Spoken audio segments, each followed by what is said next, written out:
I'm Vanessa Levin, and I'm a creative director and a writer at Fuse Ideas. And about 3 weeks ago, we lost a legend in the advertising world. And here at the agency, we wanted to pay tribute and to acknowledge our admiration for the late, great Mary Wells. Mary was a legendary person in advertising. She was amazingly talented. She worked as a writer at a lot of great creative shops in New York, and she did award-winning work. She made lots of money for her clients, and she was the first woman to own a national advertising agency. She was also the first female CEO to have her company traded on the New York Stock Exchange. She ran Wells Rich Green from 1966 to about 1990. And when she sold it, she made $160 million. And created some of the most memorable, groundbreaking, successful campaigns to ever come out of Madison Avenue. I never had the chance to work for her, but a dear friend of mine actually did work for her. And she has great stories to tell about it. Hey, Yvonne, it's great to see you. How you doing? I'm doing great. Good to see you. Rumor has it, legend has it, she was working at Jack Tinker and Partners. And they had said to her at one point, but we're going to make you president.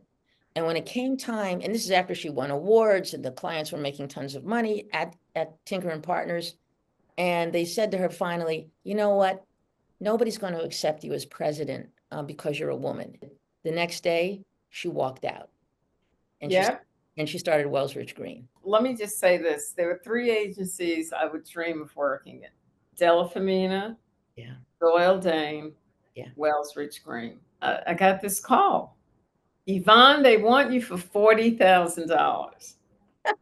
Well, I thought I was rich. Once you were there, what was it like? Were you intimidated? The offices were beautiful, so beautiful. Clients would come to us. I mean, she had legends walking all over the place. It was very glamorous. Every floor had a coffee room. She didn't want people going out on her dime buying coffee. She was responsible, or she motivated, inspired so many amazing campaigns from her creative teams. What was your favorite campaign that ever came out of Wells Rich? Well, the New York State. I mean, that was this legend. 40 plus years later, I Love New York is still running. I read a quote recently that she said she was a legend because she was a risk taker. Well, I think she was a risk taker. She just demanded the best work from everyone. I wrote a line once: nail color that makes your lips look so colorful or so sweet. And my boss said, "No, you need another beat in there. Make it put so sweet." But that came from Mary. I mean, I remember this. I don't know if this is true, but she was looking at a storyboard. This is what someone told me. And she said, "Who did this?" And they told her, "Would you fire him, please?" She was so high at the top. She was, as where an icon belongs, for her to like look at work and add a word or inspire somebody that way, that's amazing to me. My first presentation to an account team, I had two ideas. I said, "Oh, but I'm missing a third." She said, "What third?" I said, "Don't you want three ideas?" She said, "No, we don't play that here. If it was your first idea and it was good, we take it." It was the first time I saw somebody drive right up to the negative. Those Yeah. Benson Hedges cigarettes, right, were so long, and they figured out a way to make a negative funny and aspirational, almost like, as you're talking to somebody and the elevator door closes, it closes on the cigarette. She lived up to it. She did. I think she came up in a time when women weren't being heard. Obviously, this is a woman who was told to maybe shut up, but she was encouraged to don't say anything, let the men do the thinking. Right. And And I think she rebelled. I mean, she that wasn't who she was. Right. She really believed in creative.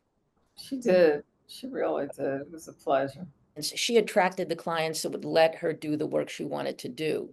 There were always those difficult clients, but they were so in awe of her. Yeah. They respected her so much. When Mary liked something, and this is so funny, she would look at it and go, nifty. And if she said nifty, That was a great compliment to your work. And I'm thinking to myself, nifty? You know, Mary, we all think, and rightly so, Mary changed the world of advertising. Yeah, she believed in glamour, but it was always a joy to go to work. Thanks for everything. Doll, it was great talking to you. I'll call you again. Have a good Thank day. you. Thank you, my dear friend. Bye. Bye-bye. Oh boy, talking about Mary Wells is so much fun, and discussing with a friend of mine is just great. But I want to end this with a little quote that Mary said, and it's for all copywriters, but it's maybe for everybody who's ever want to do anything creative. Mary said, when you're copywriting, you should first be a detective, and then you should be a psychiatrist, and then you should be an artist. And I love that. It talks about the depth, it talks about the research, it talks about the intelligence, and then it talks about art. And no matter what anybody says, advertising is art.